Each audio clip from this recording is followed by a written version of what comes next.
go. Got it. Okay. All right. Hello. Sorry for being a little late today.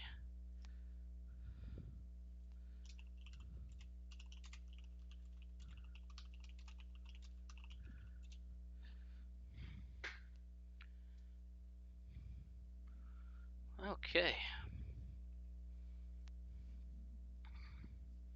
How's everybody doing today? Yeah.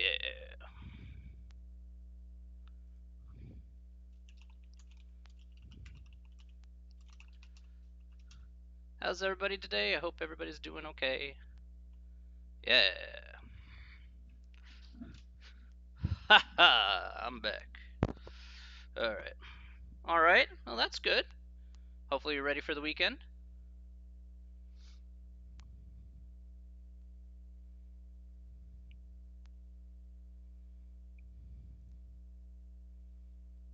Nice, nice. Okay. Me too. Definitely me too. Lots to do this weekend, but once I get past that, shouldn't be too hard.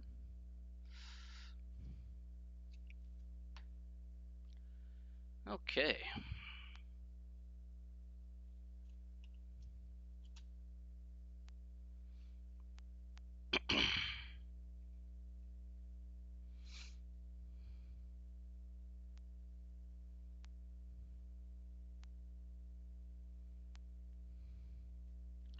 All right, we'll wait for a couple minutes here.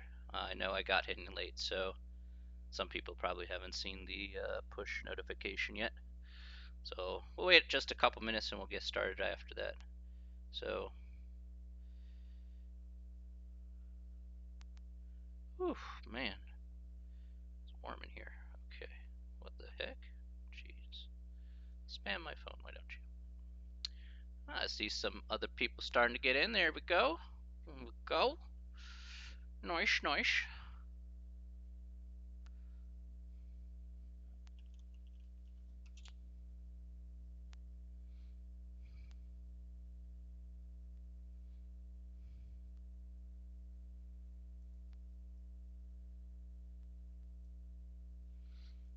All right.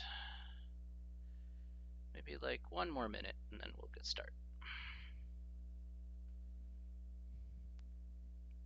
All right.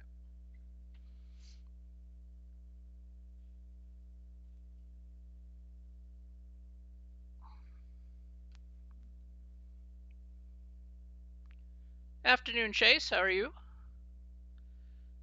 I hope you're well.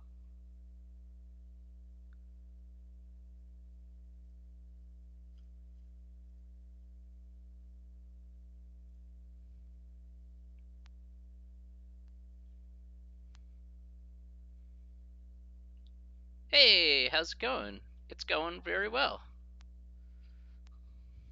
How are you?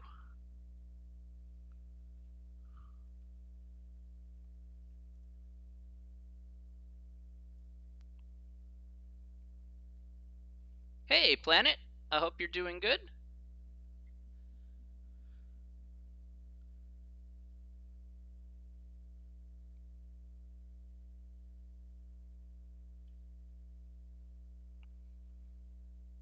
Okay, good stuff. All right. So I guess there'll be other people kind of joining in, but in the meantime, while they kind of trickle in here, we're gonna go ahead and get started here for today. So let's go ahead and do that. All right. So, okay, let's get started today. Welcome back to Thursday, end of the week time today. So today, uh, my hope is that we get through these two sections here, sections 2.6 and 2.7. All right, so hopefully we'll get through those, and then if we get through those, then we'll be in good shape. The question to ask is, when we're trying to solve for x by a quadratic form, will a always be positive? You want to keep a positive if you can, so move it to the other side. Hi, Kane. Hi, Kaner. How are you? Um, so if you want to move it to the other side, you can, and then a would be positive if you have it like equal to 0. that's certainly possible. But if it's like f of x is equal to like negative x squared or something like that, then a is not necessarily positive because you don't have it necessarily equal to anything. I guess the best way to put it. I'll actually turn that off there because it's a pretty loud noise. Okay, there we go. I'm very good, Kaner. I hope you're doing well. So, to answer your question, Chase, yeah, it's not always going to be positive, but you try to make it so that way it's easier to kind of hopefully do something with. It's not a guarantee you can factor it all the time, but you could try, right? And if the worst comes to worst, then you could do like, say, quadratic formula or something like that to find the roots.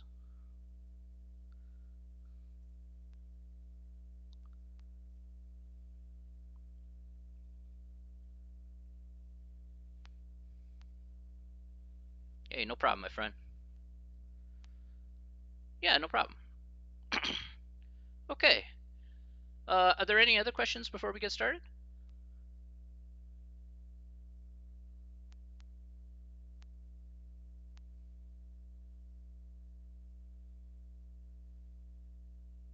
No?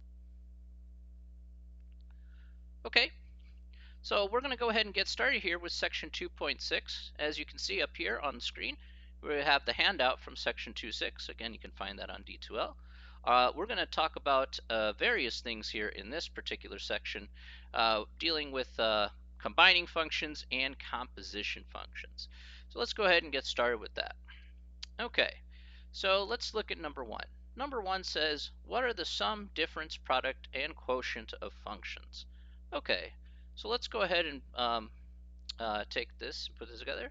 Hi, Corvus. Yes, this is actually, but you can feel free to sit in and ask questions if you're not sure what I'm talking about. So remember, we're going to have two functions here. We're going to either add, subtract, multiply, divide. Okay, that's essentially what we're doing here. Now, what's important here is, I'm going to get the math type out here, is kind of the notation here. Sometimes you'll see different notation. Hi, glad to see you, gentlemen. So what's the notation here look like? Well, let's talk about the sum here first of all. All right, so if we have, say, f plus g of x, if it looks something like this, then basically it's going to be like, thank you. Basically, it's going to be like adding two functions together. So you're just going to do f of x plus g of x. Okay, so it's just pretty much common sense. If you see f plus g, then that is what it is. So really quick, Gerda, if the stream gets frozen, just hit F5 to refresh. Okay, so sometimes the stream may freeze on your end, so just hit F5 to refresh there. So that's for the first one here. I'll put down, that's for the sum. All right, we're going to do some examples of each, obviously, but just want to kind of point out how this will go. I'm going to go ahead and just make this as half screen. There we go. Okay.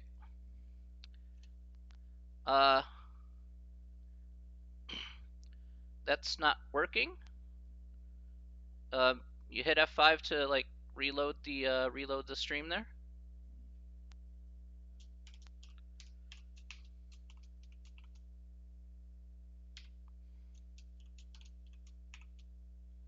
Hello, how are you, Squidward? All right. Let's try it again. I hope that's going to get to work there. So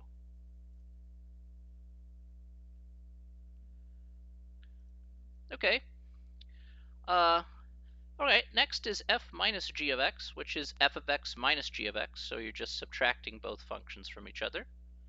The next one here is f g of x, or f dot g of x. Again, this is just multiplying both functions together. So it's going to be f of x times g of x.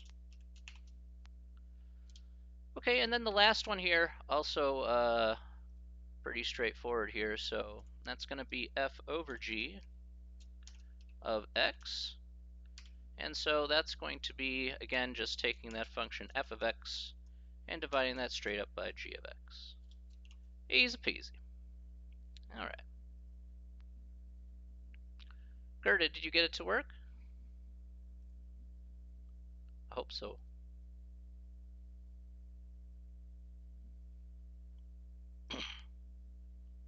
Okay, great. All right, so let's do some examples here, and I'll put in these other three here on the sheet because, well, you're going to need those definitions too. All right. Okay. Guess it wanted to do it for me. Wait. That doesn't. Oh yeah. That's okay. There we go. We'll just delete that. All right. There we go. All right. So what we're going to do here is we're going to take two functions here specifically. All right. And we're going to go ahead and see what happens when we add, subtract, multiply, divide. So let's just make up two functions. So we'll go with the classic here, 3x minus 2, okay, for f of x. And let's just assume that g of x here is going to equal, well, let's make something up here. So we'll make 2, yeah, well, sure, why not? So 2x squared minus 4x plus what? Okay, so let's say this is our g of x function here, just like so. Okay, so nothing crazy going on here. Hi, Diego. Good to see you again. So let's take a look at this here. Let's take a good look at this here. So here we have f of x and g of x. Okay, so we're going to add those two together. All right, so if we have f plus g, so let's go ahead and write that out. So if we have f plus g of x, again, that's just representative of taking f of x as a function. That'll be 3x minus 2 plus g of x as a function. So it's 2x squared minus 4x plus 1. Okay, so we're just adding the like terms just as normal. And if we put that together here, pretty simple. What we're going to get here overall is we'll get 2x squared. Let's see here, 3x minus 4x, so minus 1x, and then minus 2 plus 1 minus 1. Okay, and that's it for f plus g of x. Very simple and straightforward. Okay, no problems there. Pretty easy. Let's look at the next one. So let's do f minus g of x. Okay, so f minus g of x here is going to be 3x minus 2 minus 2x squared minus 4x plus 1. Okay. So one of the most important things in this problem, and where people trip up for this particular set for subtraction, is take a look at what I did here, right? Didn't I put parentheses around each function? That is entirely on purpose. The reason why is specifically for subtraction. You can see that the minus sign here is on the outside. So what you need to do here, specifically for subtraction, is you need to distribute the minus sign to all three terms in that second function. That's very, very important. Okay, so a big note that's going to go with this, that I am going to add to this, so it's usually a point of contention here, because that's where most people get it wrong, is for subtraction, you must distribute the negative to all the terms in the second function. Okay, that's very, very important. Okay, if you forget that, then yeah, it's going to end up to be wrong. So obviously you don't want to have that happen. So let's see what happens when we do that in this example. That's correct. That's right, Emil. We have to just flip the signs, but only in the second part, right? Only for this one. So essentially we're going to have 3x minus 2, right? And then we're going to have minus 2x squared. That part's fine. Yeah. Perfect. And then plus 4x and minus 1. And then we'll go ahead and add up our like terms just as normal. So our final result here is going to be minus 2x squared. What do we got here? 3x plus 4x plus 7x. And then we have minus 2 minus 1 minus 3. All right. And that will be our final answer for that. So just one of those little tricky things that you have to be a little bit careful about.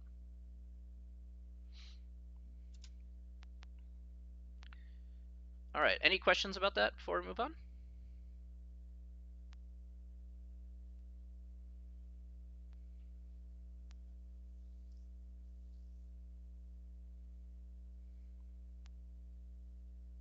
No? Okay. All right, I'll go ahead and move on then. Let's look at the next one. So the next one here is we're going to look at fg of x. So in this case here, we're going to multiply our two expressions here, 3x minus 2, and we have 2x squared. So let me actually copy pasta this, so probably just be easier that way. There we go. Okay, so we're just multiplying these two together. Now remember, we're going to FOIL this out. Okay, so I'm going to take this, say this 3x, I'm going to multiply it by each one of these three terms in here. All right, and then once I'm done with that, I'll take this next term of minus 2 and I'll multiply each of those three terms once again. So I have 3x times 2x squared. That's going to be 6x to the third. All right, 3x times minus 4x, so that's minus 12x squared. We have 3x times plus 1 is going to be plus 3x. All right, next we have the minus 2 times 2x squared, so minus 4x squared. Oh, sorry about that. Let me move this up a bit. Sorry. Hard to see, I'm sure. Okay, here we have minus 2 times minus 4x, that's plus 8x, and minus 2 times plus 1, which is minus 2. And we just go ahead and add up our like terms, just as normal. So let's go ahead and do that. So we get 6x cubed. Let's see, we have minus 12x squared minus 4x squared, so minus 16x squared. Right on. Plus 11x, 3 plus 8, and then minus 2. And that's your final answer. Okay, so just some multiplication there. Not a whole great load going on here. You're like, hey, it's there. And then it's like, cool, it's there.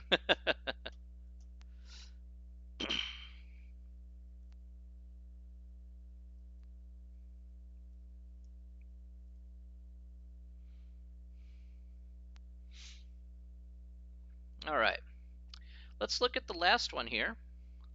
Okay. All right, so the last one here is f over g of x. And this one here is as straightforward as you think it is. If both are factorable and you can cancel something out, well, that's fine. Then that's all you need to work with. If not, then just leave it as is. So this would be one of those. It's like 2x squared minus 4x plus 1 doesn't factor very nicely at all. So in fact, this is just your final answer, just straight up as is. That's it. F over G. There you go. If it factors, then yeah, cancel stuff out. If it doesn't, just leave it like that and you're good.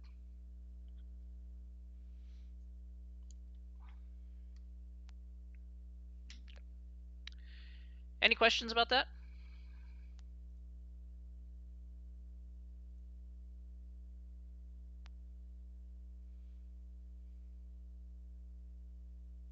Nope.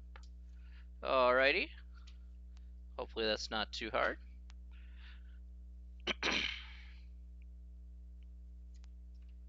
Now, you may end up with a problem here really quickly. I'll do one more example for this particular one here. And that is sometimes you may end up with a number, for example. So you may say, sometimes they'll just plop this in like f plus g of 3, just as an example here. So we have f of, basically that's f of 3 plus g of 3. Okay, so you don't have to combine the functions first. You can just figure out the separate values of f of 3 and g of 3, and then it's not as bad as it may seem. So this is 3 times 3 minus 2. Why am I doing math on stream? Because this is a class, yo. So that's going to be 7. And then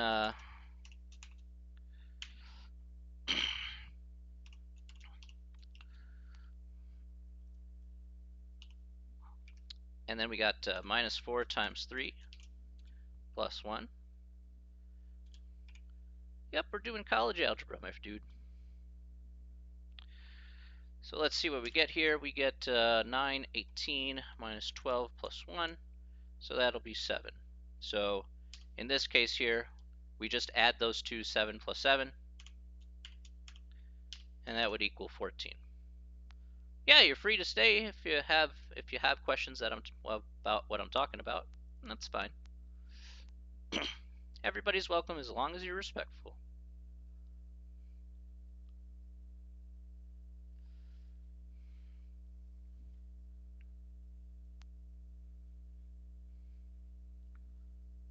Okay. All right, so if you're given numbers here, you can just plop them into the functions and do like plus, minus, times, divide, whatever you want, and then you'll end up with an answer there. All right, questions about that?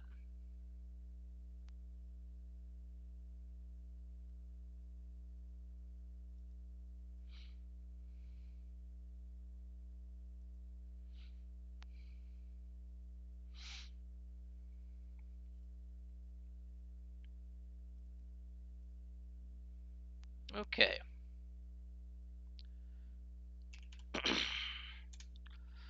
All right. Let's go ahead and look at the next question here then. All right, so the next question here asks, how do we write a composition function and what is it equal to? All right, so let's talk about this here.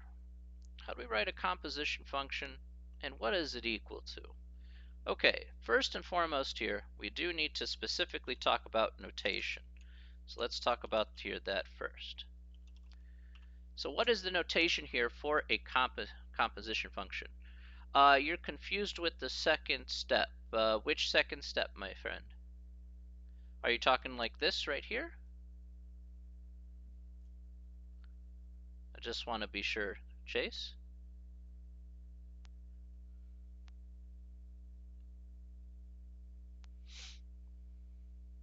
Because if it's f of 3 and g of 3, we're just going ahead and using the base definition that we talked about earlier.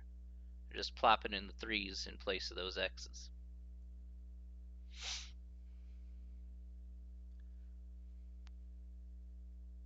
Ah, so you're talking about this. Oh, okay. Really quick here then. This was 9 minus 2 here. That's where we got the 7 from. So just did I plugged in the 3 into my function here, in for x, and then I got 3 times 3 minus 2. And then that's how I came up with the 7 for that. Same with this. This was 3 squared, which is 9. Remember, exponents come first in the order of operations. Multiply that by the 2. That's where we get the 18 from. And then we subtract the 12, 4 times the 3, and then add the 1 at the end. And we again get 7 for that. And then we just add them together because that's what we wanted to do here.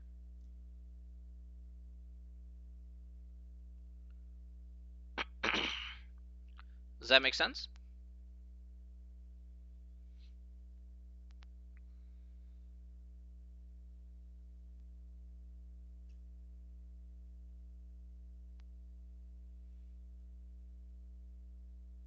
Cool. Nice. All right. Let's go back to question 2 there, now that we got that cleared up. Very good. All right, so how do we write a composition function, and what is it equal to? Okay, so what exactly is a composition function? First, let's talk about notation here, because I'm going to be using this repetitively in this section. So the composition function is going to look like this. It's going to look like f, and then in the middle here is going to be an open circle, so we just call that O. So there'll be an open circle in the middle, and then we'll put the second function here, fog of x. Okay, so I'll put x here. All right, and I'll be putting a note aside with this, of course, but let's put this down here. So fog of x, what is fog of x? Okay, so that's really the definition that we want to talk about here. So you're going to see this notation here in some capacity or form. So I'm going to first copy pasta this. Okay, there we go.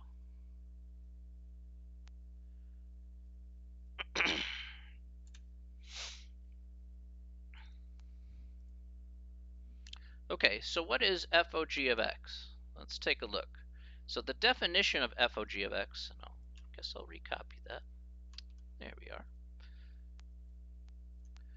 So fog of x is going to equal f of g of x. And this looks, okay, so f of g of x is what this is going to equal here. Actually, I probably should have just done this. Oh well.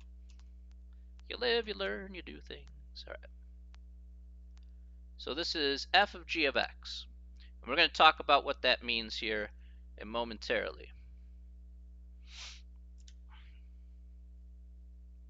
All right. Then we can reverse the letters around. So we can have g o f of x.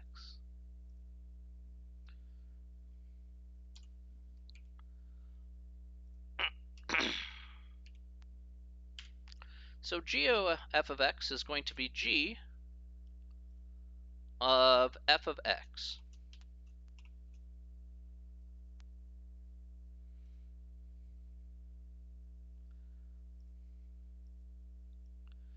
All right, so that's going to be the next one here.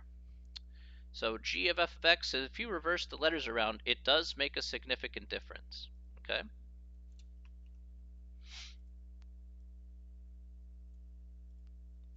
All right. We can also put the same letter in the same place. So here's how it works. We're going to have f. Let's put here fof of x. All right, and that's going to be, say, f of x. I know that seems pretty weird, but you know, that's certainly possible.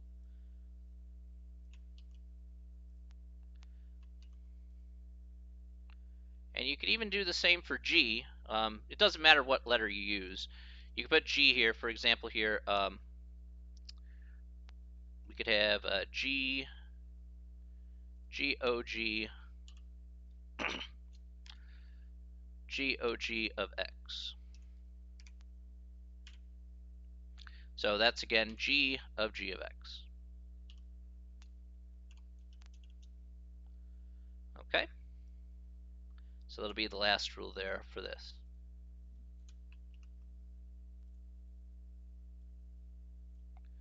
Okay. So let's take a look at some examples here in using composition functions. All right, and we'll see exactly how that works out. So we're going to take our same two functions here as we had from before. Okay, so let's look at our same two functions that we had from before. So just as a friendly reminder here, let's go ahead and write those down again. So f of x equals 3x minus 2, and we'll put g of x here to be our second function that we had up here, which was 2x squared minus 4x plus 1. Wait, is that the right one? Yeah, that's right. Okay, make sure I have that.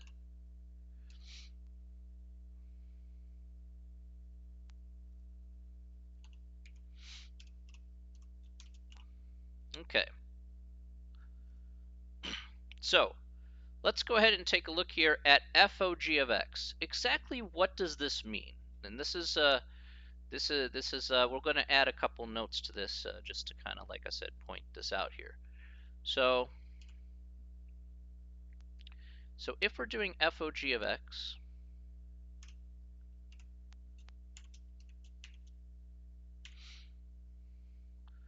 then that's going to be f, and then we're going to plug in the function here.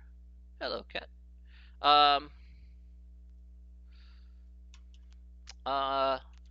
We're going to put the function here. So take a look at what this means, okay? What exactly does this mean? This means that essentially what we're doing here is we are going to be plugging in 2x squared minus 4x plus 1 in place of every x in f of x. Remember when we talked about evaluating functions and how we actually approach them? Well, we're not doing anything different that we talked about from before.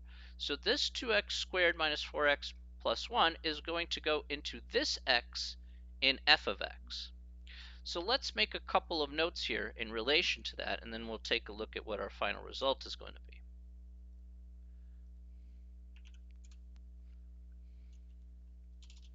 All right, first note that I'll point out is order matters. Okay, so if you're going to understand how compositions work, order definitely matters, all right, without a doubt. So we have to make at least an understanding that order matters, because the answer that you get, so if I did like FOG of x, that's not the same as GOF of x. So it's not like I can flip it around and get the same answer. It's not like multiplication. It doesn't work like that. So yeah, that's something that you have to be very careful about. All right, and remember, note number 2, all you are doing is plugging in the function into the other function. That's all you're essentially doing here. It could be the same function even, but it is in the other function. So I'm going to basically, here's what I get. I'm going to have 3 times this quantity, 2x squared minus 4x plus 1, and I'm going to subtract that by 2. And then we just go ahead and evaluate this straight up. So let's see what we get here. We get 6x squared minus 12x, and then we get the plus 3 minus 2. So we get plus 3 minus 2. So we get our final answer here to be everything here. So we'll do that. Just make this a bit easier. And then plus 1 there. And that'll be our final answer here for FOG of x.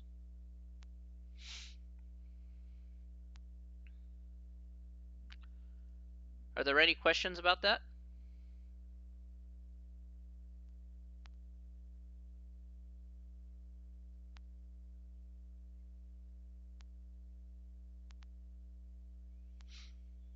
Just want to be sure that that's clear, at least for that one.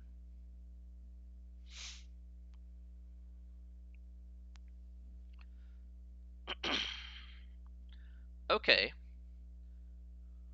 All right. So let's do the next example, but let's reverse things around. Let's do GOF of x, okay? For this one here, I need the paint tool for this one, so let's do that. Typing this one out is kind of a pain. All right. So let's do our, again, just a quick recap here. F of x equals 3x minus 2. All right, g of x will be, again, 2x squared minus 4x plus 1. Okay. Now, we're going to do GOF of x in this case. All right. So, again, GOF of x here, again, using our definition, is going to be g of f of x. Okay. Yeah. All right. all we're going to do here is then replace f of x with its definition. So we're going to have g of 3x minus 2.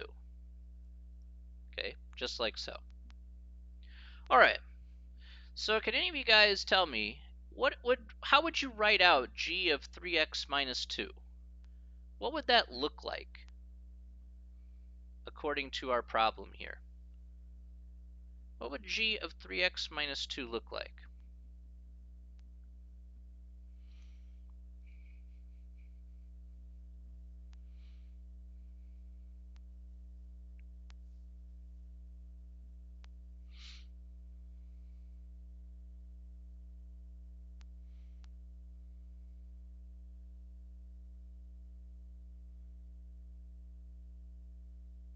Okay, very good, JTS. That is correct.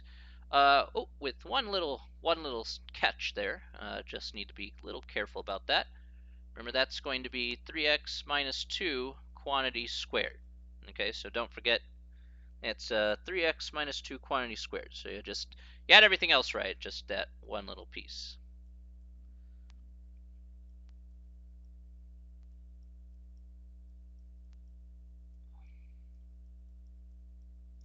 All right. So this is what we have here. All right. Now all we got to do is evaluate this and see what we get. Okay. So we need to figure out what 3x minus 2 squared is. So let's see if we can, oops, meant to expand this. Let's go ahead and figure out what we do get there and see what we get. Yeah. Okay. So,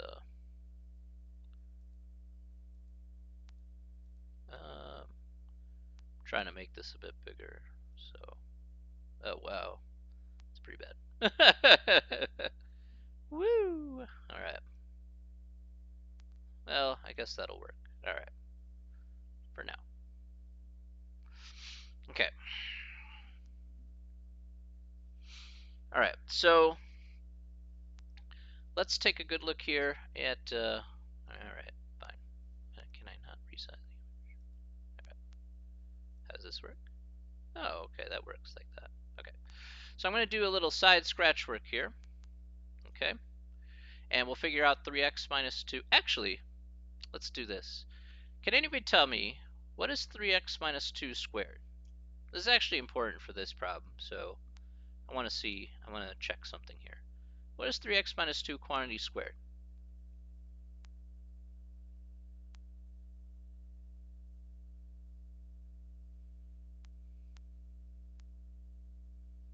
What's that going to be?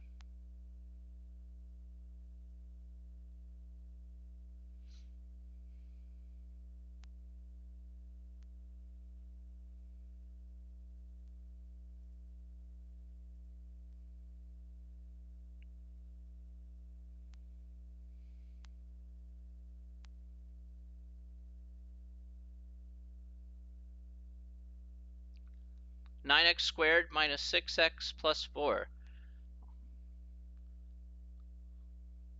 That is really, really close. Yeah, the minus 12x is correct. Yeah, you just forgot 1 minus 6x there, Gerda. You're very, very close there. But yes, this would be correct here. Again, one of the things that I wanted to stress here, at least when I asked that question, is just to showcase not to forget that middle term. All right, we don't want to forget that middle term there. So again, we do 3x times 3x is 9x squared. Okay, 3x times minus 2 minus 6x. Then we do this minus 2 and this 3x. That's another minus 6x, so that's that second 6x. And then minus 2 times minus 2 plus 4. And then we just add those middle terms together. So don't forget your middle terms there. That is pretty important. Okay. All right. So here we get 2 times this. So what we get here for this whole thing is we just multiply by 2. We get 18x squared minus 24x plus 8 Here we just distribute the minus 4.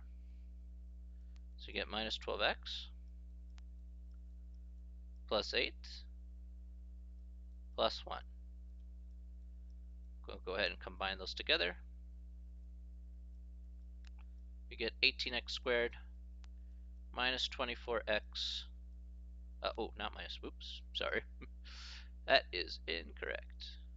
Let's see what we get here. Minus 36x, pardon me. Minus 24 minus 12. 8 plus 8, 16 plus 1, 17. Okay, so you can see here the answer to this is 18x squared minus 36x plus 17, which is not the same answer as you get when you did FOG of x. So when we did it that way, let's take a look at that. When we did it that way, our answer for that was 6x squared minus 12x plus 1, which is not the same. So again, FOG is not the same as GOF. All right? So let's put a note here. So important.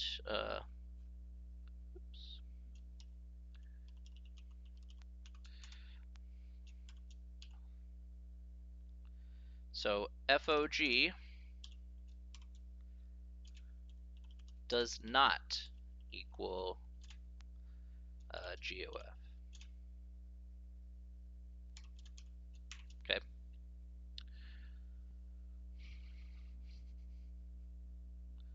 Okay.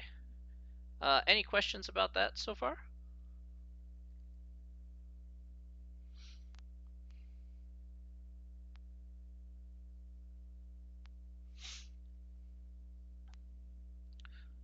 Okay. Nope. All right. Hopefully so far so easy. All right. Let's take a look at the next one here. All right. So the next one here is to go ahead and we'll do the last one here, which is say FOF of x. So let's say we're doing that. So let's go back to our little board guy here.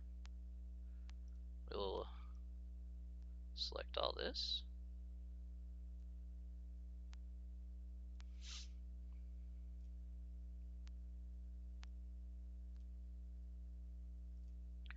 All right. So let's say we're doing FOF of x. Okay. So the question is, well, what would that look like if we did FOF of x? Again, that's equal to f of x. So what do you think this would look like? FOF of x. What does that mean? What exactly would that equal to?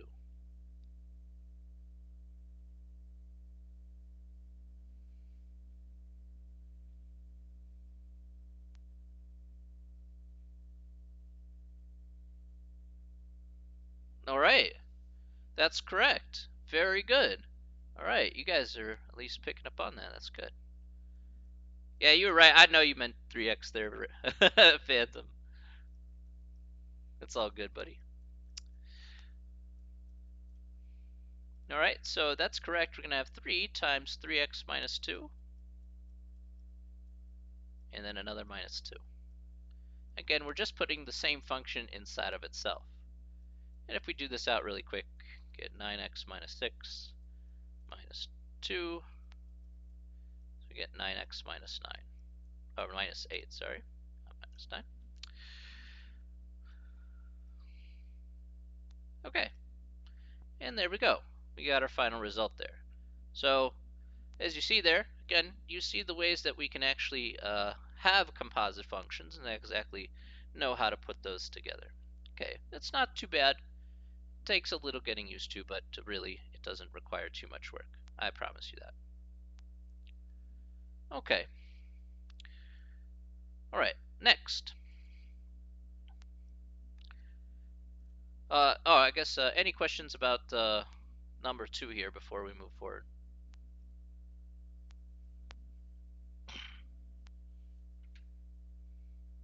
No? All right.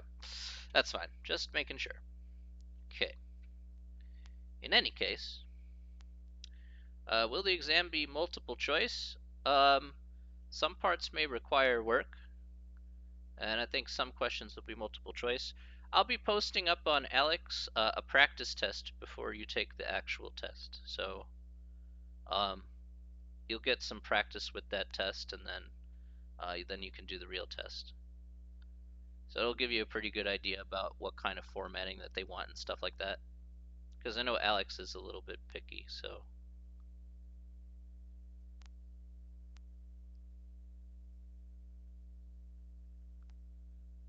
I guess that's the best way to put it.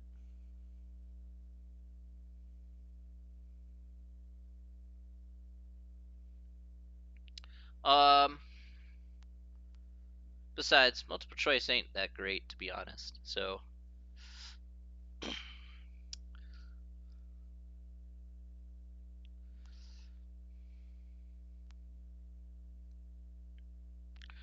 All right. So let's evaluate composition functions. So number 3, how do we evaluate composition functions? All right, let's go ahead and give it a shot. All right, we'll use our same 2 functions that we had from before. So let's go ahead and use those. All right, and we're going to see exactly how we can evaluate them with actual numbers. Every problem will ask for simplification. So it will ask, every problem that I'm aware of will ask for simplification.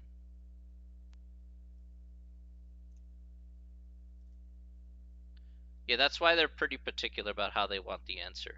But that's why the practice test will be there to kind of give you reminders like, oh, I got to simplify this down. And then you should be able to do that.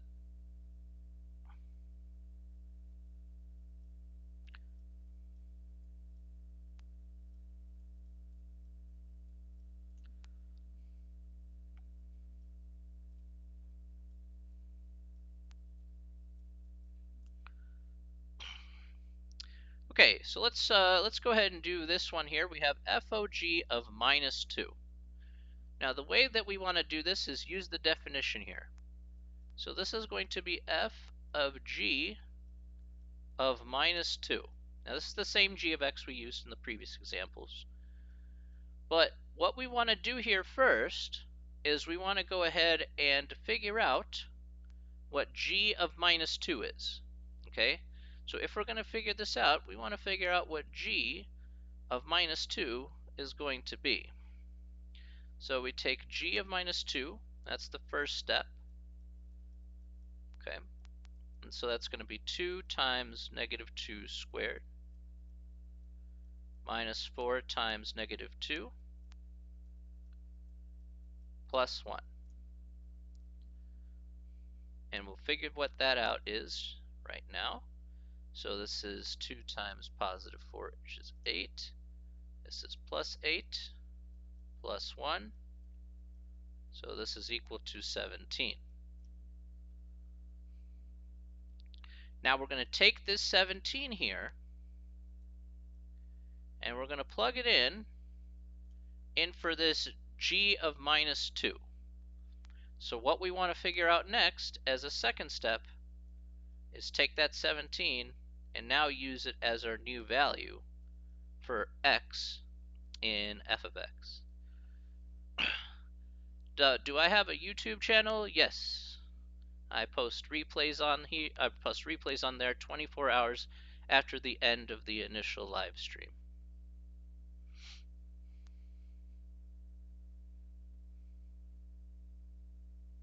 Pretty straightforward.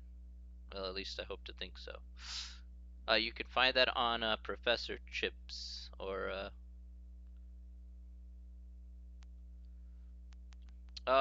yeah. Give me a second here. I put them in playlists too, so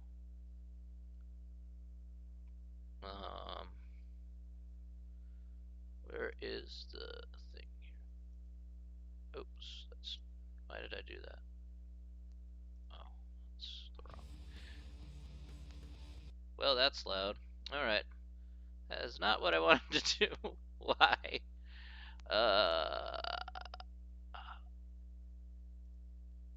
put that thing?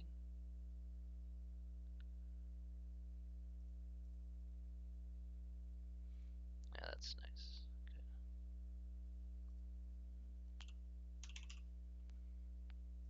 Go. All right, there we go. I got it. Oh, that took a hot minute. All right.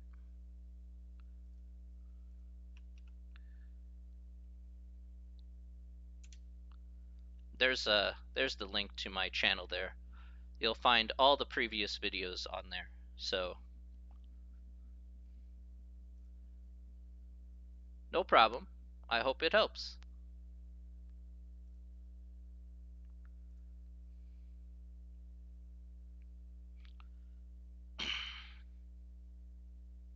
All right. So let's plug in 17 into our function here. So that's going to be 3 times 17 minus 2. So this is 51 minus 2, so we get 49 here. All right. All right, so that's how we can evaluate. That's how we can evaluate composition functions. Now there is a couple of other problems though that I do want to show off about how to evaluate functions here, but in a different light. So let's go ahead and take a look at that here. This is actually in the book, so I do need to actually reference the book here.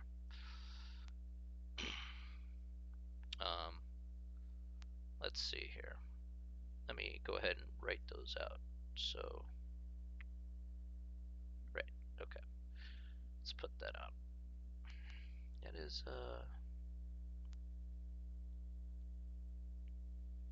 what is that again? Oh, okay. Let's see if I can find that. There we go.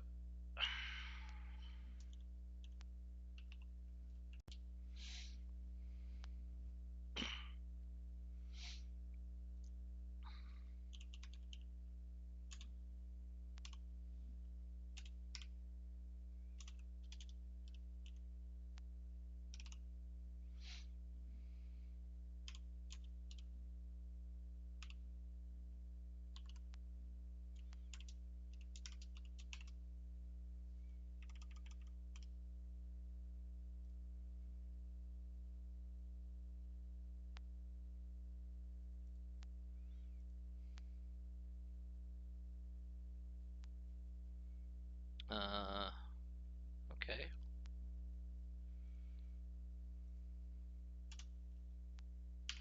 Get that going there. I don't know, maybe I just had to put that as separate things. Oh, well.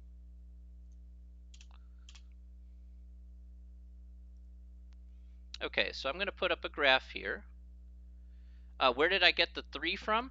The 3 was, sorry about that, Chase. The 3 was from the original function here, f of x being equal to 3x minus 2. Sorry about that, Chase. Just looking at that. So that's where this 3 came from, is I just plugged in 17 into the original function there.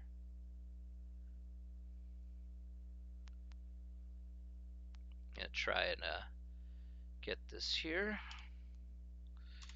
Y equals.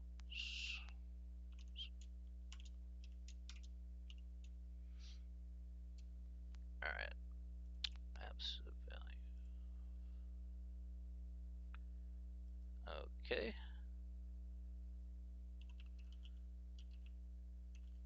Absolute value.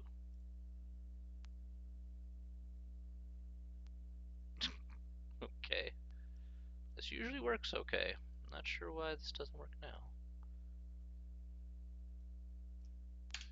Give me a second here. Sorry. I'm trying to get a specific example up because I need the actual numbers here.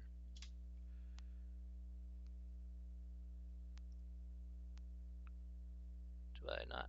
Okay. Y equals,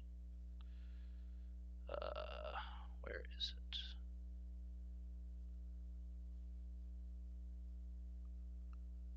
Okay.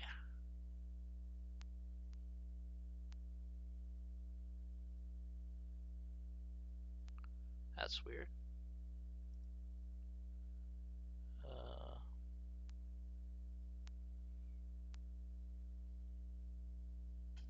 This worked. Yeah, this worked the other day. Why is this not working now? Okay.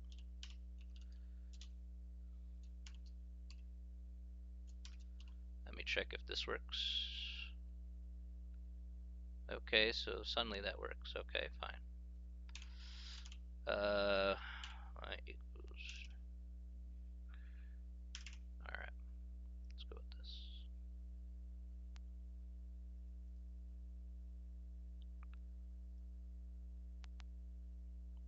I guess we'll just go with x minus just negative x. Why not? All right, fine. All right. Okay. Sorry about that. Apologies about the delay there. All right. Okay. So what we're going to do here is we're going to do some composition functions here. Here we got two functions on the graph. Okay, so we're just going to assume that this first function here is f, the one in green, and g here is going to be the function in blue. Okay, so I've mapped these out in just a random way.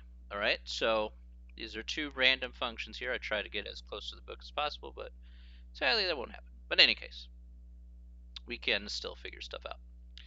All right, so let's say I threw an example at you and I said, all right, and I'll make this like this. All right, so let's say I threw an example at you and I said, all right, can you tell me what, let's go with FOG, let's go with FOG of minus 2. So what is FOG of minus 2? All right.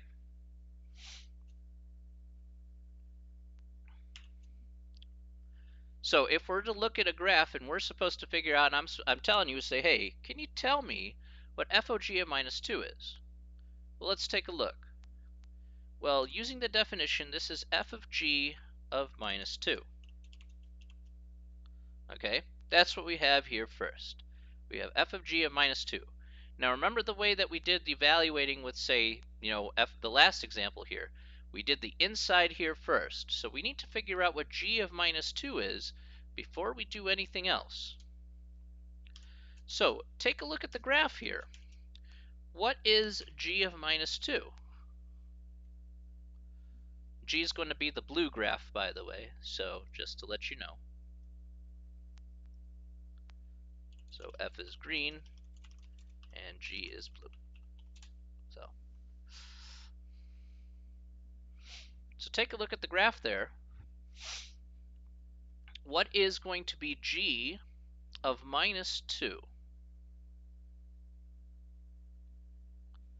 do you think that represents?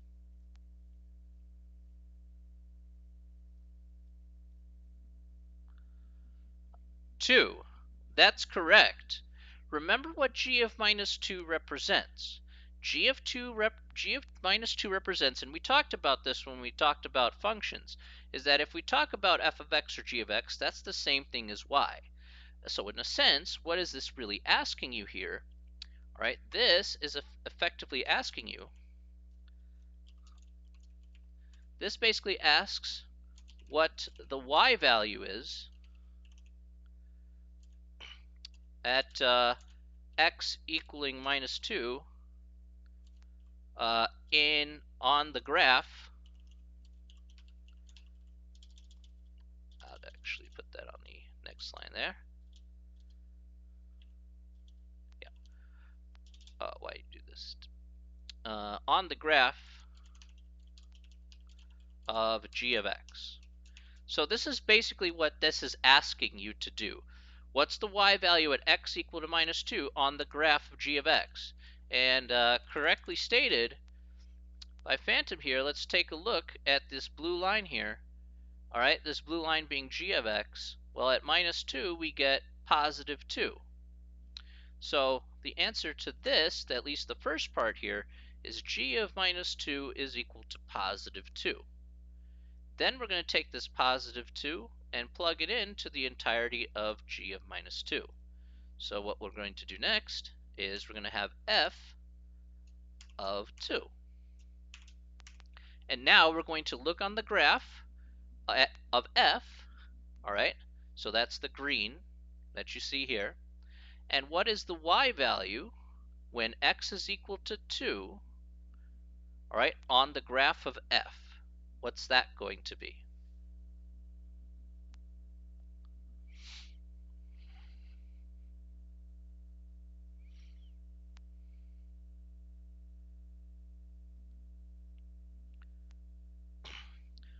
That's close. Take a look here. Remember, f of 2, right? So it's the green one, not the blue one. You're no longer looking at blue, right? So it's going to be 4. So here's positive 2.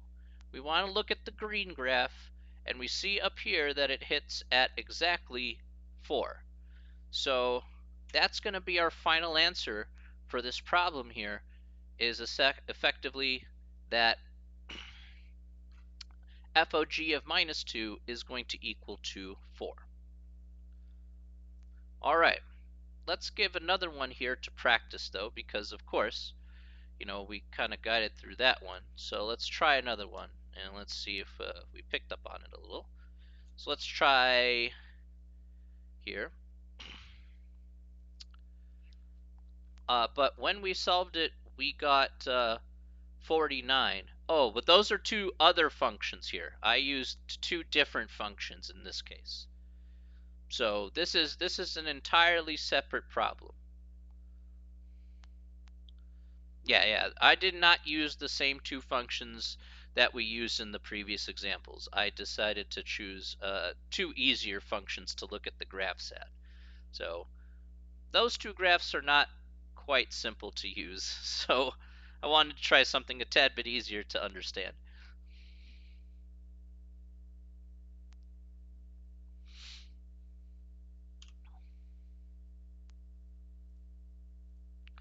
So let's try GOF of, let's say, 0. So let's take 30 seconds a minute here. What is GOF of 0 going to be according to the graph that you see on the screen? GOF of 0, what's that going to equal to?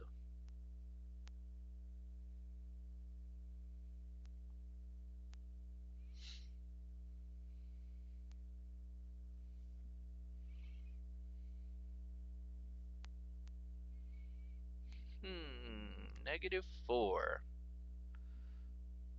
Okay. Not quite. Not quite, JTS. And try again. Okay, I see a couple -2s. All right, anybody else?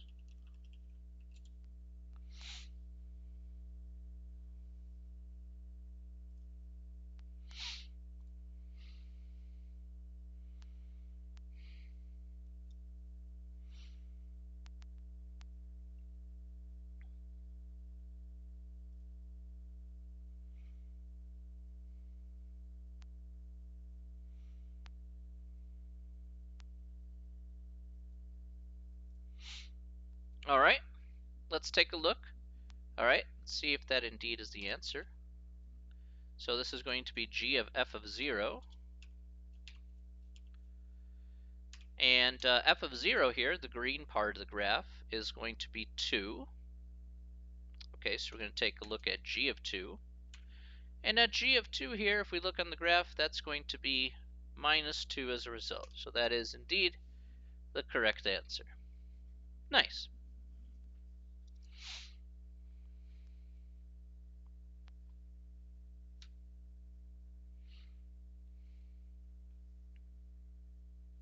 Okay. Any questions about that?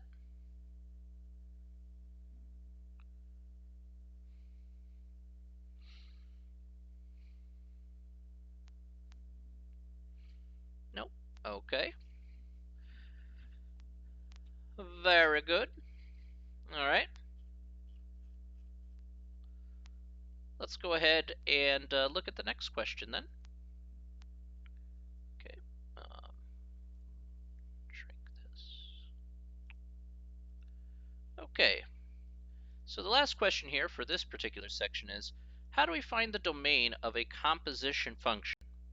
So how do we find the domain of a composition function? So we're going to look at another two guys here, and we're going to take a look at how we can find the domain of that function. Now remember, domain, we talked about it early on, said, okay, domain is all x values that work. You're like, okay, so how do we find that when we're taking two functions and composing them together? Let's take a gander. All right. All right. So let's pick our two functions here, and I'm going to pick two specific functions, and that's okay. So we'll have f of x is equal to 2 over x minus 1, and we're going to put g of x here is equal to 3 over x. Okay.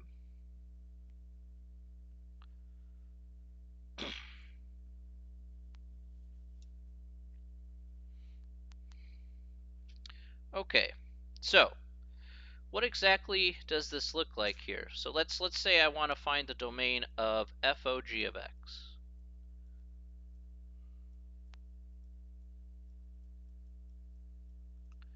Okay.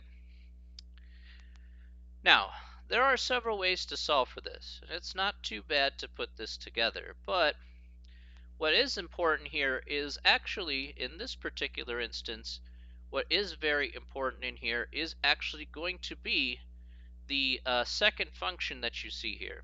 By definition, this is going to be f of g of x. That part is true. Okay. So, one thing we're going to make an important note regarding here in this question is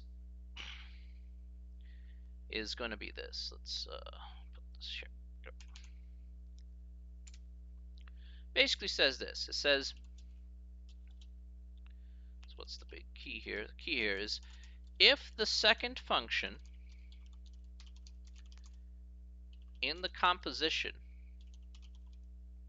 okay, that second function being g of x in this particular case, if the second function has any numbers that are not in the domain, then those numbers are also not in the domain of the composition function.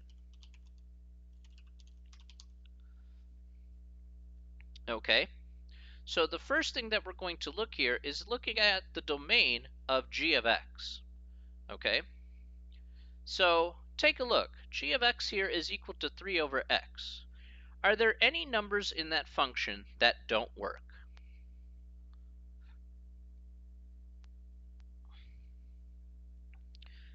Yeah, that's right. 0 doesn't work, right? Because I can't divide by 0, right? That's not possible. So one thing for sure is that x is not equal to 0. So when we compose this function together, so Gerd is right, is 0. So when we compose this function together, we're going to, again, exclude 0 from our domain because of this little key right here. Okay, if it doesn't work in the first one, then we have to exclude it from the entirety, even though you could probably do it if you looked at that function, but since it was a composition function, well, too bad, so sad. Okay, so let's compose this function here, and let's see if there are any additional numbers that we can exclude after we put it together. Okay, so here we're going to get f of 3 over x. All right, and so to do this out, we're going to have 2 over 3 over x minus 1. Okay. And so if we put this together here, I'm first going to do the common denominator here to simplify this. So I'm going to multiply by x over x here for that first part. And so here we get 2 over, in this case here we get 3 minus x all over x. You could flip this over here, and so we get here 2x over 3 minus x. Alright, so this is our composition function here after putting those two functions together. Are there any questions about that, about how I found that?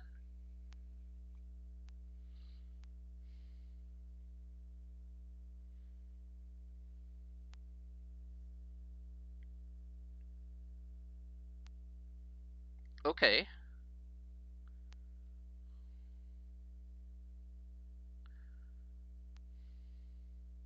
Okay, great.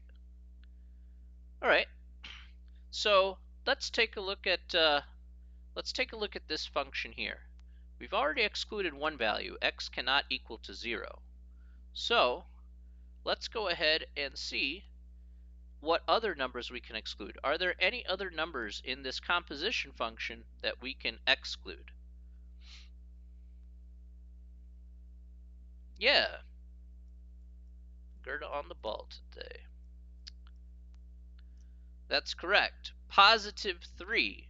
Because if I put positive 3 here in the denominator, that again would net me 0. And I still can't divide by 0. So we are excluding two numbers here. We're excluding 0 and we're excluding 3. Okay? So what that means is that we need to put our answer here for our domain in interval notation that reflects x not equaling to 0 and x not equaling to 3. So to do that, we'll go again, if it helps. A lot of people do this. I tell people to do this if you're not sure what it looks like in interval notation. So 0 would go here, 3 would go here. You have, say, negative infinity, positive infinity. I actually use this in calculus too. So you'd have parentheses and parentheses. So something like that. You'd have parentheses because parentheses reflect that it's not equal to. So our answer here would be, say, negative infinity to 0. We're going to put this union symbol in here. So that big U stands for union. We get 0 and 3. And then we get 3 comma infinity.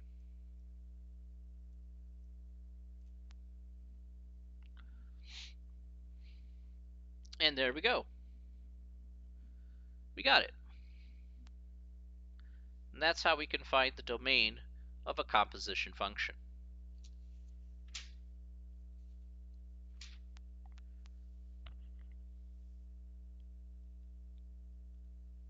Any questions about that?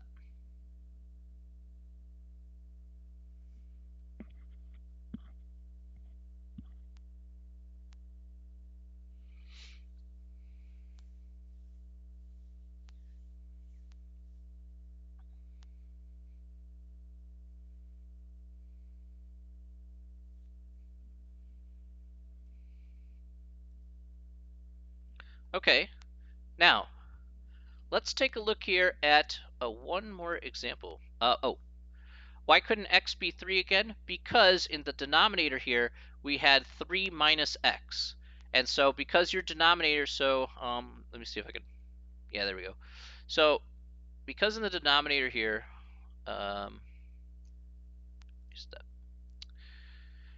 so 3 minus x cannot be equal to 0. Otherwise, we're going to have a no-go there. So basically, the only way that this becomes 0 is if x is equal to 3, so x cannot equal 3. Okay.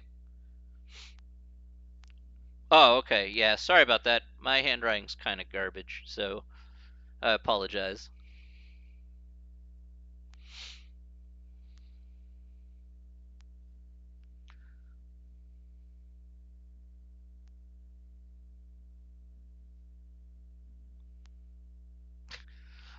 Look, if we were doing face to face, you would hate my handwriting even more. I mean, my handwriting is just like, ooh, you know, sixth grade, eighth grade came and went, and it's like, yeah, it just didn't get better.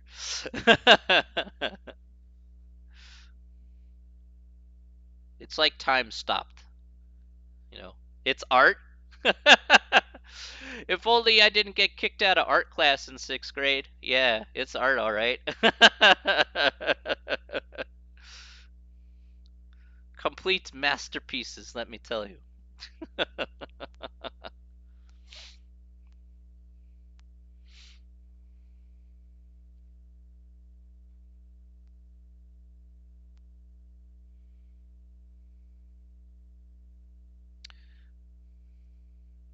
All right, let's let's do another problem here.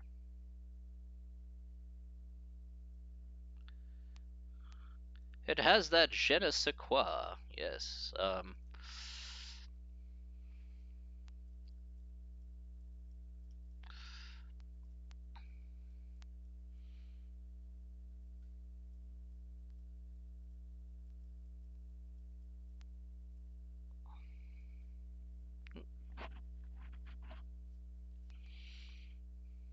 I don't like that kind of language, bro. I would prefer if you not use that language, thank you. I just ask that people be respectful.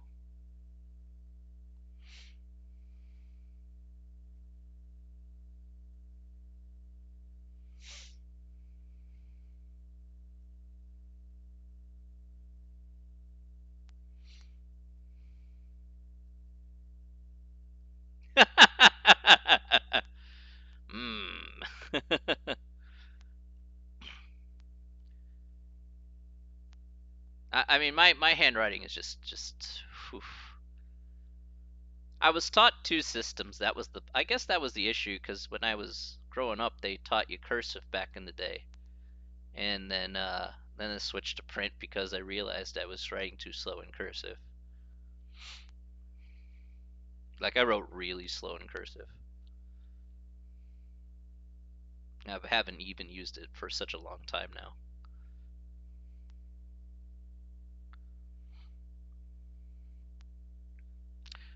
Okay.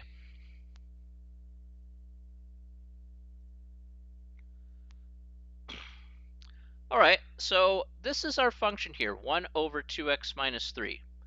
Now, this is one more type of problem in this section here, and it says, okay, can you make up two functions where if you take the composition of those two functions that you get this function?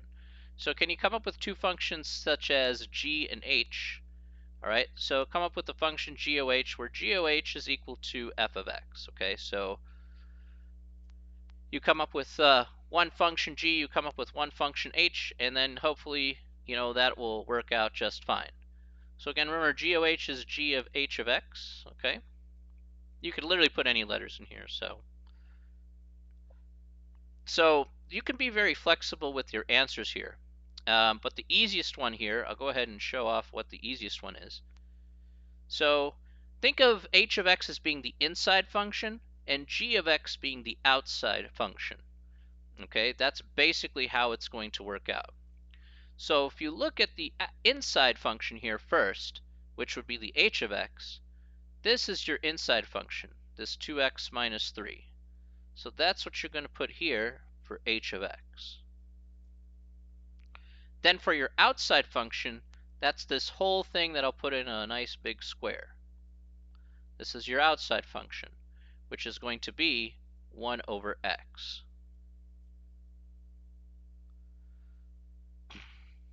Does that make sense? That's how we can kind of split it up into two composable functions.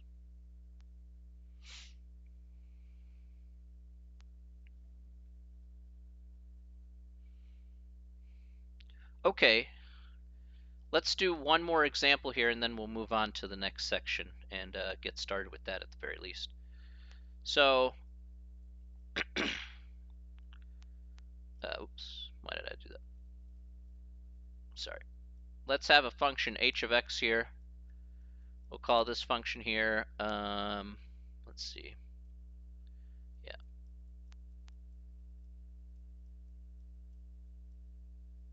So let's call it x minus 5 to the third power. Can you find me two functions f and g? Let's call it f and g. Two functions f of g where f of g equals h. So what two functions can I break this up into?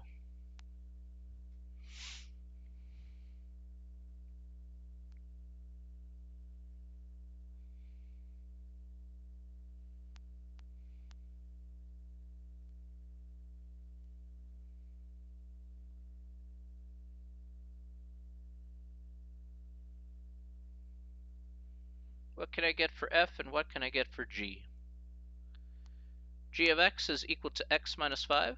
Okay, yes.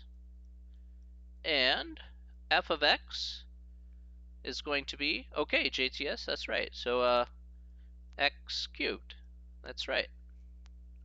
There you go. Nice. Inside function, x minus 5. Outside function, x to the third. All right, good stuff. All right, nicely done.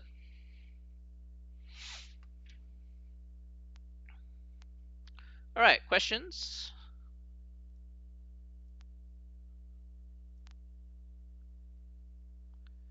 All right, hopefully that was easy peasy lemon squeezy.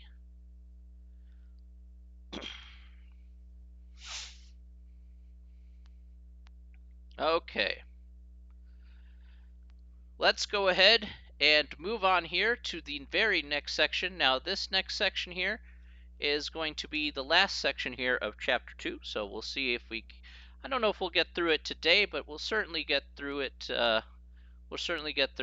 Next time for sure, and then I can make an announcement regarding the test stuff. So probably I'll make that announcement next week. In any case, let's go ahead and take a look here at number 1. All right, so number 1, how do we find the inverse of a function? Okay, well, we're going to need to do, oh, I'm so sorry, my fault. I am terribly sorry there, Chase. Here we go. I'm going to go ahead and shrink that down a little, but I'll expand it for you. There you go. I think that'll do it.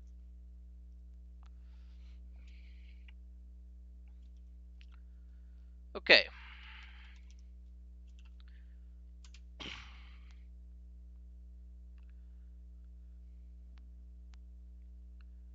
I hope you got that, Chase.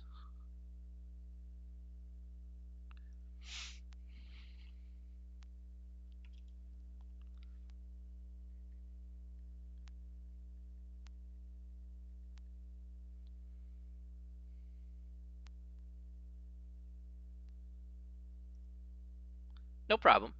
Okay, let's talk about the notation here for an inverse function.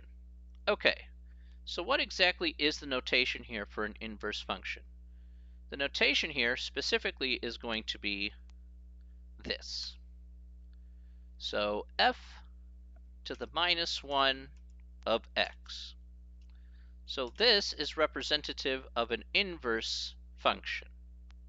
Now again, you can swap the letter around for whatever. It doesn't really matter. But at the end of the day, something to the minus 1 of x. There you go.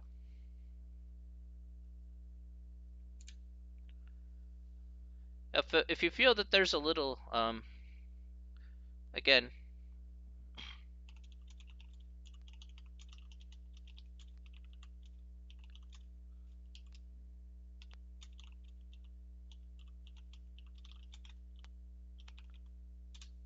there we go.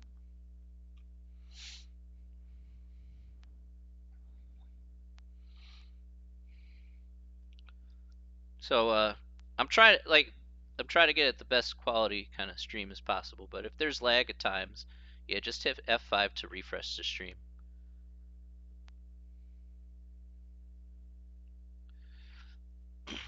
Okay, so what we're going to do here is we're going to do an example here right away. Thank you for the follow. We're going to go ahead and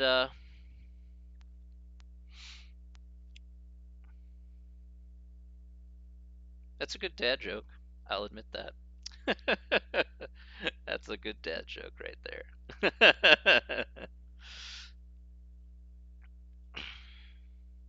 How do you get unlimited holy water? You play Castlevania. Yeah, there's a little bit of lag with the typing stuff. So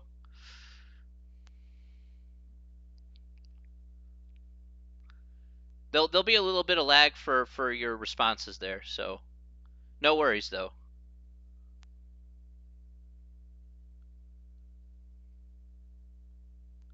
That's why I have like a little bit of time lag because I understand that responses don't come out super fast. So I know everybody's connection is different. So you know.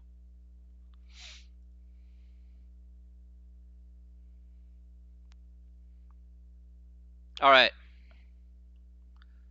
I'm gonna tell everybody a joke that I heard a long time ago. Okay. Here's let me tell you this joke here.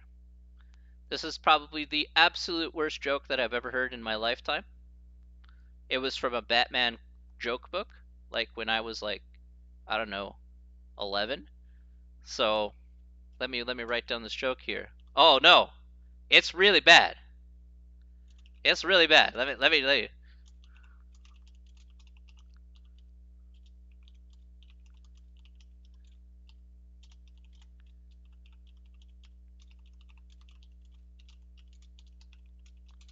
So what happened to the Joker's hair when he jumped into the Red Sea? What happened to the Joker's hair when he jumped into the Red Sea? They literally verbatim. I still remember it to this day. This is what it read. This is what it said.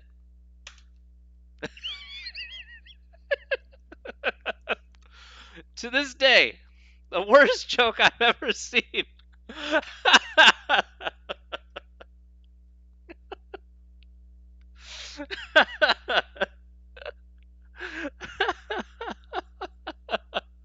So stupid.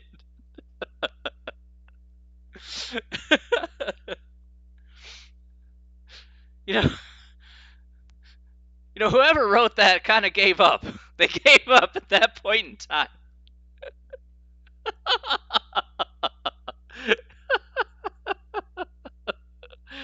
Oh my gosh.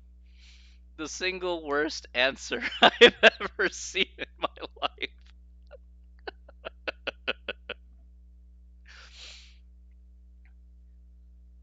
So Deathnator, if you ever use dad jokes on stream, or if you ever go to another stream and be like, I got the worst joke for you, there you go, my friend. That is it. Right there. Absolutely 100%. I had to read that, like, literally. I looked at it and I'm like, I had to read that at least 20 times to understand that that was exactly what was written. Because I thought it was going to say something about red, but no. Sadly, no. So bad.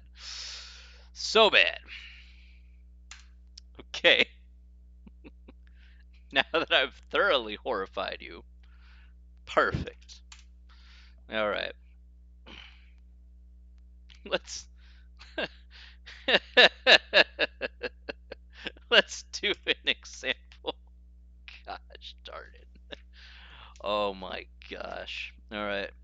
Let's let's do an example before I die laughing again. Oh my gosh. All right.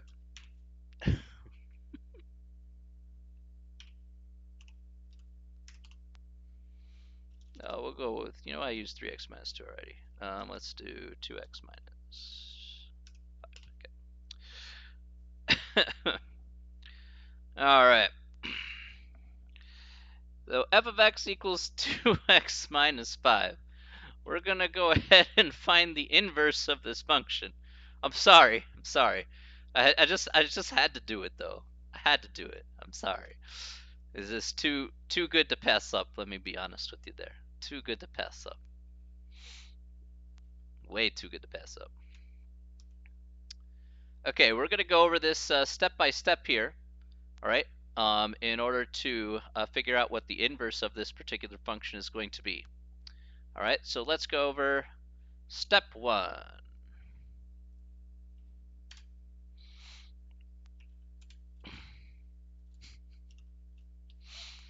Step 1, change f of x to y, all right? So that's what you're going to do here. You're going to change f of x to y, all right? So what we're going to do here,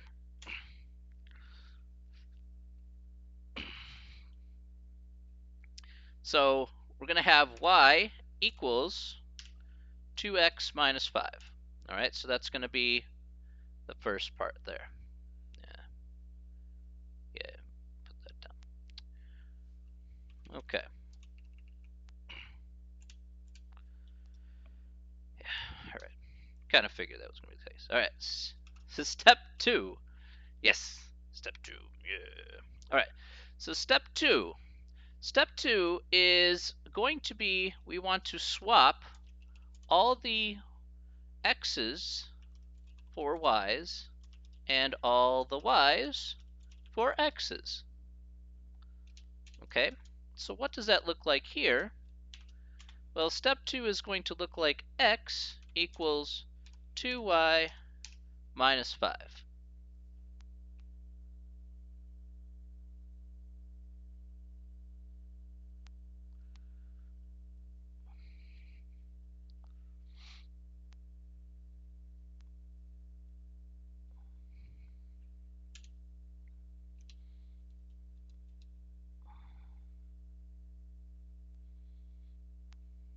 Anyway, so that is step number 2. We're just going to swap everything where we see y, we're going to swap it to x, and everything we see x, we're going to swap it to a y.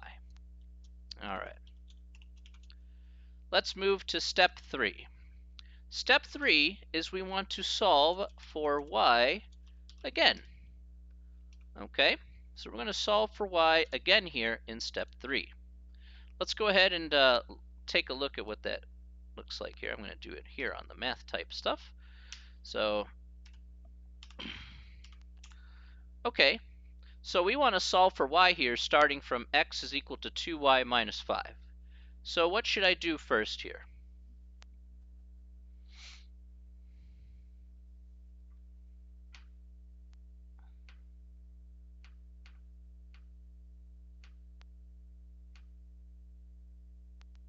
Okay, perfect. Let's add 5 to both sides.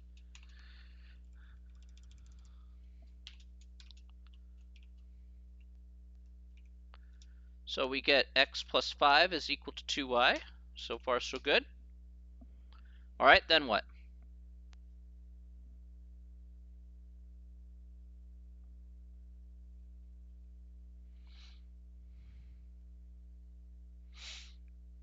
All right, divide by 2. That's correct. Good. So we'll divide by 2 here. And so what we get here, to be more precise, is on the left-hand side, we get x plus 5, again, all over 2, equals y. Okay?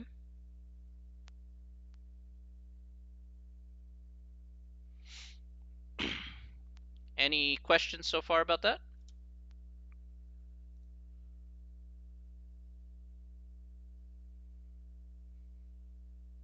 No? Okay. Just making sure. So far, so bueno. Excellent. All right. Now, so this is basically what we've done effectively for step number 3. Okay. So let's go ahead and copy paste that over there. All right, so this is all step 3 that I've shown up here on the screen. Now,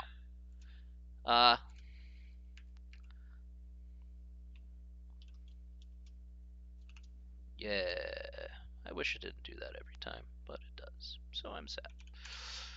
Okay. All right, last step here. There is one more step into this process here. It's just an aesthetic step, but it's an important one nonetheless. So still got to do this. Step 4 is to change y to the f inverse of x. So you're just going to change it to the notation that we had talked about earlier. All right, so you're going to change y to that f inverse of x, and then that's going to be your final result. So our final answer here specifically is going to be f inverse of x is equal to x plus 5 over 2, and that'll be our final answer for this problem.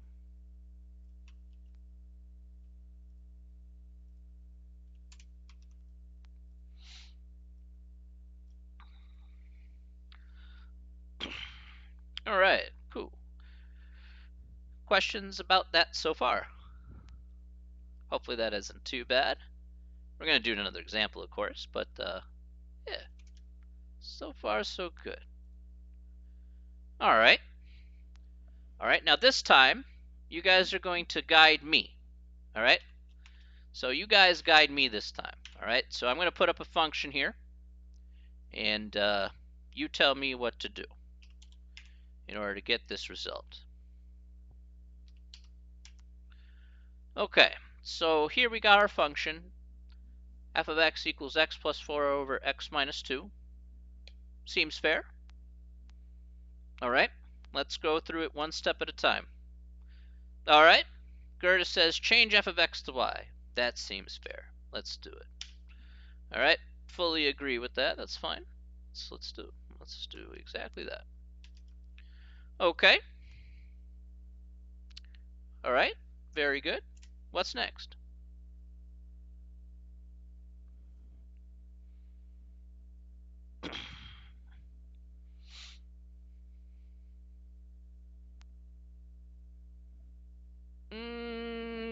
Not multiplying by x minus 2 here. Got to do something before that. Yeah. Yeah, we have to swap the x's and y's. That's correct. Okay, planet, JTS, yes. So, absolutely right. Let's make it into exactly as you say, Gerda. That is absolutely spot on. So we're going to have y plus 4 and y minus 2. All right?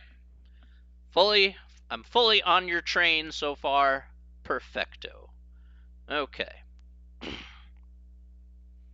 Okay. What comes next?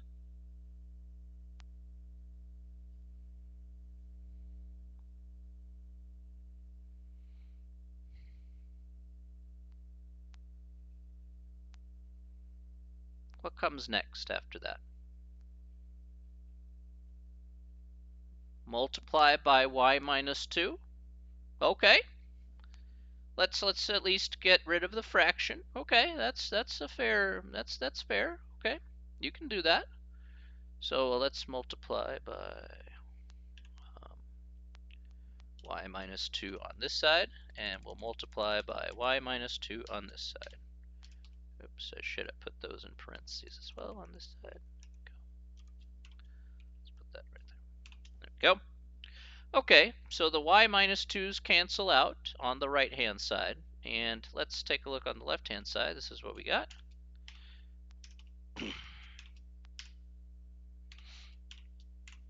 Okay.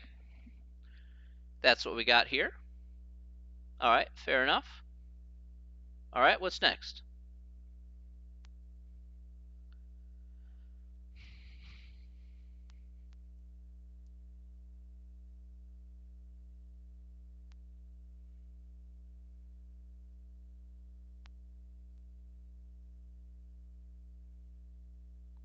Subtract y plus 4. Not a bad idea. Not quite in this case, though.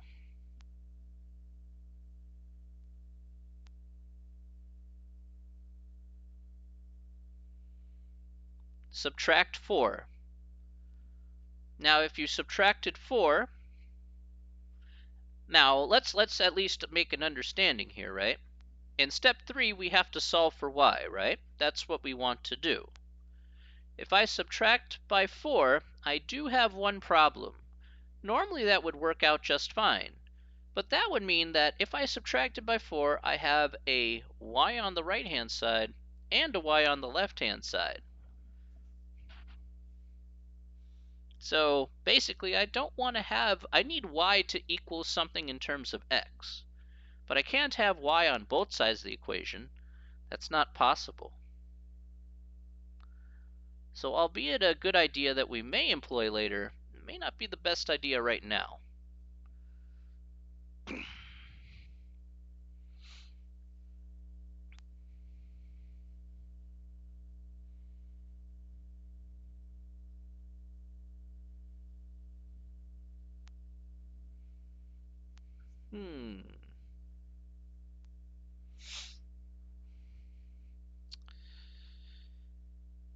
Subtracting y wouldn't do much right now. Again, we may not be at that stage at this moment in time. Though I do like the ideas. The ideas are good. It's just that the timing's a bit off.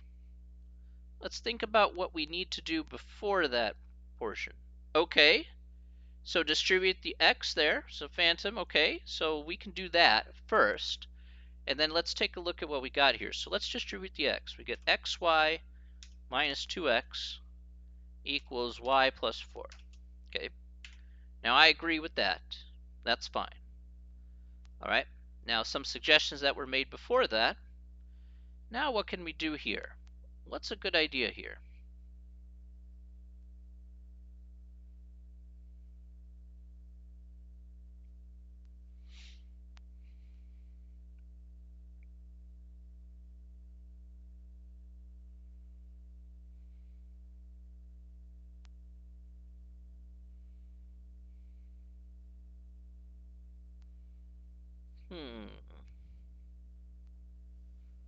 Just think about that.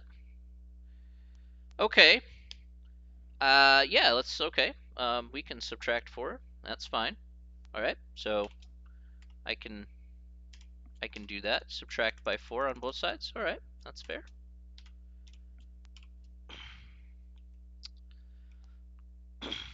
Okay, so I have xy minus 2x minus 4 equals y. Okay, so the subtract 4 I agree with, Gerda. Divide by y. I don't think that's going to get us anywhere, because then if I divide by y here, I'll get 1, but then I'll have everything here over divided by y. And I'm going to have more y's than what I started with. So, yeah, that's going to be a little awkward.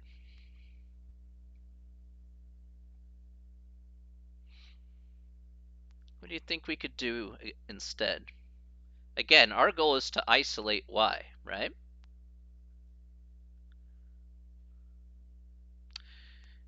Not quite.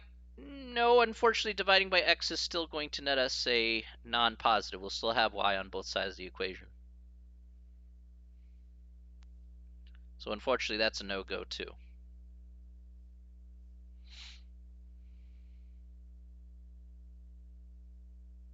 This one's tricky on purpose, so I can understand, a little frustration. That's fine.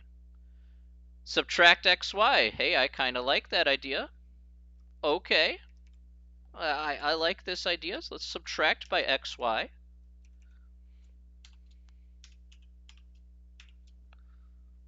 All right.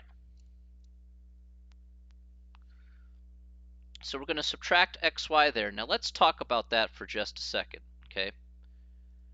I want to talk about the specific reason why subtracting xy, or vice versa. You could move the y, this y to the other side, move the 2x to this, to the right side. The reason why we want to do this, and this is kind of like the crux of the problem and where people have a lot of the difficulty here in a problem like this, for inverses, is because we want to have all the y's on one side of the equation. Okay? If I want to make sure I get all the y's on one side of the equation. That's my goal. Because if I do, then I can isolate y after that fact. Let's take a look on how we can do that. So here we get minus 2x, please, please, please, please.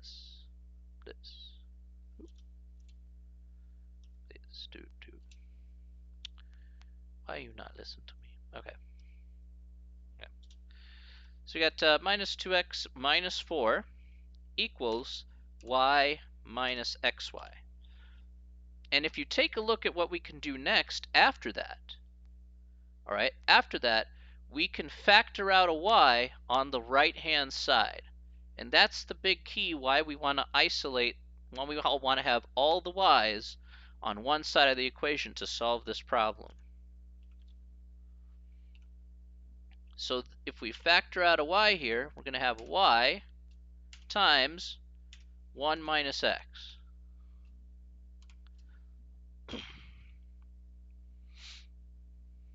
Okay. Are there any questions about that so far?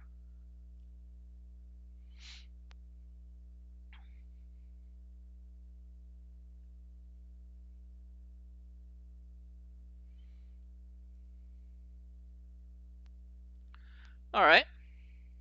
Now we're going to go ahead and divide by that quantity of 1 minus x on both sides. So we're going to divide by 1 minus x, and we'll divide this by also the same 1 minus x. Okay. I don't know why I didn't put parentheses there. Sadness. All right. So what we're going to get here is we're going to get, let's put this as a fraction, of course, minus 2x minus 4 over 1 minus x equals y.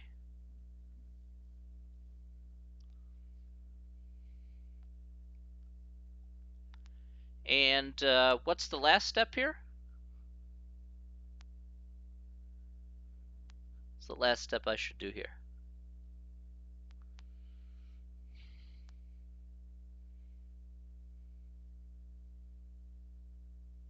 Yeah, that's right, JTS. Very good. So we're going to get our final result here of f inverse of x. All right, equals negative 2x plus 4, negative 2x minus 4, pardon me, over 1 minus x.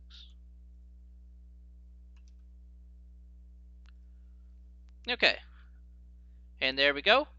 We got our final answer. All right, so that one is intentionally a tricky problem. I know that's not so easy to see right away. Okay, so I don't expect you to get that right away, but that's why I do this problem, just to showcase, other tips and tricks that we can use in order to solve for the inverse function here in that particular case. All right, are there any questions about solving for inverse functions?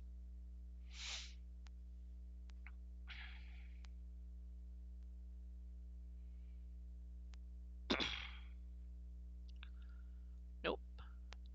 Okay, so that is where we're going to end off here for today. Okay, so we're out of time.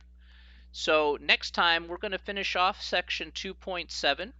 I'm going to talk a little bit about the test, okay, which will be due the following week. So probably on the 22nd or so, that's going to be due. So I'll get, like I said, I usually give a week ahead of time.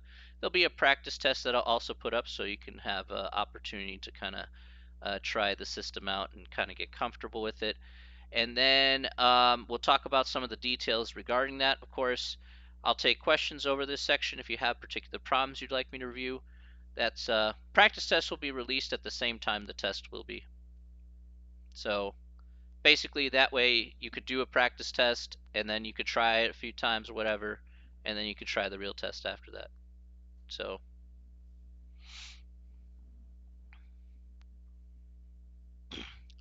basically I'm just going to be like giving a week so to finish the test and stuff. So and we'll talk more about those details a little bit on Tuesday.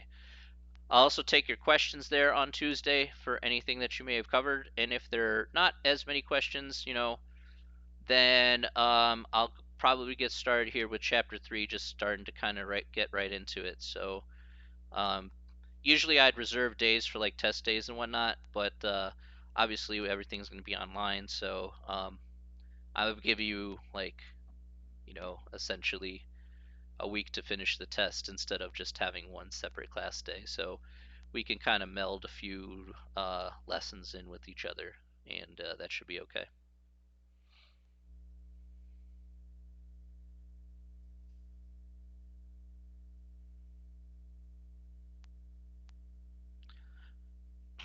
So I will have those details there on Monday. All right?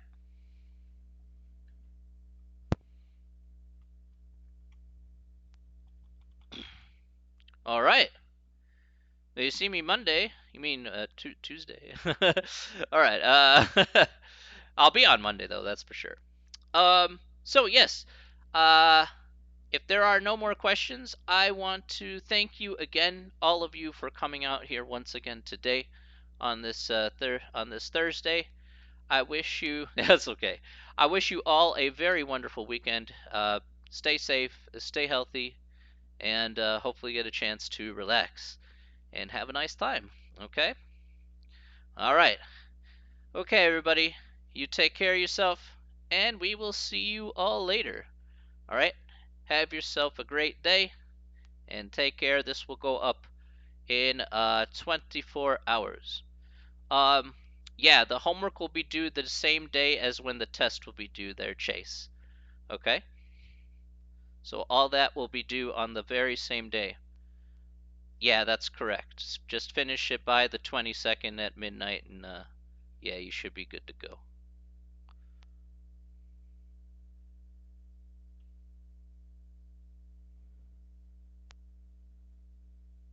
All right? Okay. Any other questions before we move on? Or before we end off for the day, I should say? Blah, blah, blah, blah, blah.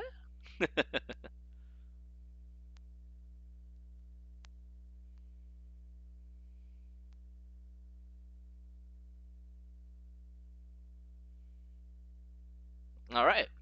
Well, again, thank you guys very much, and I'm going to head out here for the day. Everyone, take care of yourselves, and we'll see you later. All right. Bye.